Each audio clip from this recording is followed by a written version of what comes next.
free and equal, we've learned that the stretch of land between the Jordan River and the Mediterranean Sea is run by one government ruling over all people with the conviction that only Israelis are worthy of freedom and equality, not Palestinians. We've learned that there is not an inch of Palestinian land that Israel can't find justification to take over and do with whatever it pleases. We've learned that there is no Palestinian home, the demolition of which an Israeli judge cannot justify. We've learned that there is no Palestinian victim, a 3-year-old child, a 14-year-old youth, a whole family whose killing the Israeli system cannot expertly whitewash. There will be an investigation, there won't be an investigation, the file has been lost, no suspect has been named. The details change, but the outcome remains the same: death and violence with impunity. We've learned that there's hardly any aspect of Palestinian life that Israel can't arbitrarily subject to a permit, a checkpoint, a paper pusher, or a soldier. We've learned that demographic re-engineering of physical space with decrees, expulsions, or demolitions can be official government policy. We've learned that the Palestinian can go to sleep at night and wake up in the morning and a wall separating him from his family. That the Palestinian can go to sleep at night and be woken before dawn by soldiers in his bedroom demanding he wake up his young children.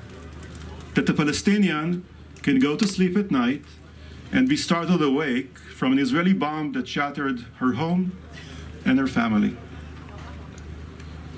We've learned that moral blindness is a bottomless pit, that even after 500 children have been killed in Gaza, it is still said that there are no innocent people there, and that everyone in Gaza, including the children, are terrorists. We've learned you can shoot unarmed demonstrators and still pat yourself on the back for being moral. We've learned you can exploit peace negotiations to continue to settle, dispossess, and demolish. We've learned that paying lip service to the peace process is something nearly everyone delights in. But what does the endless chatter about this process have to do with reality?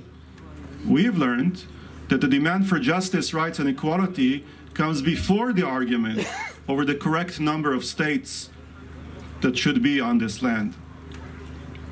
We've learned that the world won't stop Israel if it just makes sure to do things gradually enough and cry security and anti-Semitism often enough. Then again, we have also learned other things. We've learned that against all odds, despite every Israeli state apparatus working against them, Palestinians hold on to life and to land like this courageous community. We've learned that even after realizing that Israeli law enforcement won't deliver justice, the human desire for it does not and will not abate. We've learned that Israel can try to hide the truth and muzzle those who speak it, but what the facts cry out can't be stopped at the airport. We've learned that even if it takes time to sober up and realize that making polite requests to the occupier won't end the occupation, that time is coming. We've learned that you can say 1,000,000 times over that the territory isn't occupied, that the settlements are legal, that Gaza isn't under blockade, that there is no Palestinian people. But drinking from this well of lies only poisons the mind without changing the facts. Because tomorrow morning, we'll all still be here, Palestinians and Jews, 7 million and 7 million, two people, one connected future. After 30 years, these are our humble conclusions. Without fear or fatigue, we are ready for the hard years ahead and the better ones that will follow. We've learned that a Palestinian will be able to go to sleep at night and wake up to see not a wall or a soldier, but the morning light on the horizon, waking up free and equal in value and in rights.